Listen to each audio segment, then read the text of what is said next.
نہیں، ایسی بات نہیں ہے۔ اصل بات یہ ہے کہ مسلمانوں کے اندر ایک بڑی بیماری یہ آ گئی ہے کہ چند لوگ کسی دکان پر، کسی چوراہوں پر یا پل وغیرہ پر ایسی جگہوں پر بیٹھ جاتے ہیں اور پھر بیٹھ کر بہکی بہکی باتیں کرنا، جو وہاں سے گزرا اس کا مذاق اڑانا۔ اگر کوئی ترقی یافتہ گزر گیا تو اس کی ترقی کے پیچھے کی اس میں عیوب تلاش کرنا۔ کوئی بیچارہ کمتر نکل گیا، تنزلی کا شکار ہوا آدمی نکل گیا، اس کے کمتر ہوئے میں عیب نکالنا، یہ مومن کی شان نہیں ہے۔ یہ تو منافقوں کی یہ حرکتیں ہیں۔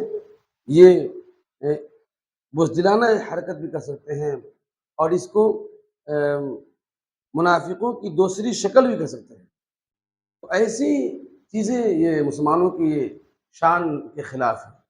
جو مسلمان یہ کہتے ہیں کہ پوری دنیا کے لوگ ہم مسلمانوں کو ستانے، مسلمانوں کو مٹانے، ہم مسلمانوں کی ہماری مذہبی آزادی کو چھیننے کی جو کوشش کر رہے ہیں، اور یہی مسلمان جب کہیں بیٹھتے ہیں تو اپنی ترقی، اپنی دنیا، اپنے لوگوں کی دنیا کیسے بسے، کیسے وہ آگے بڑھیں، کیسے اسلام پھلے پھولے، کیسے مسلمان پھلے پھولیں، کیسے لوگ ایک دوسرے کی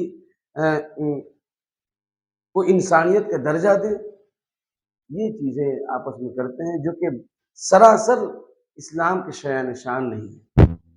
لہذا ہم یہ کہیں گے کہ ہمیں ایسے چوک چوراہوں سے بچنا چاہیے، ایسی مجلسوں سے بچنا چاہیے، ایسے لوگوں کے پاس بیٹھنے سے بچنا چاہیے، ان سے معاملات کرنے سے بچنا چاہیے کہ جس کے پاس بیٹھنے سے ہم کسی کے دلوں کے توڑنے والے بن جائیں، ہم کسی کی غیبت کرنے والے بن جائیں، ہم کسی کی بیک بیٹھے کے نہ بن جائیں۔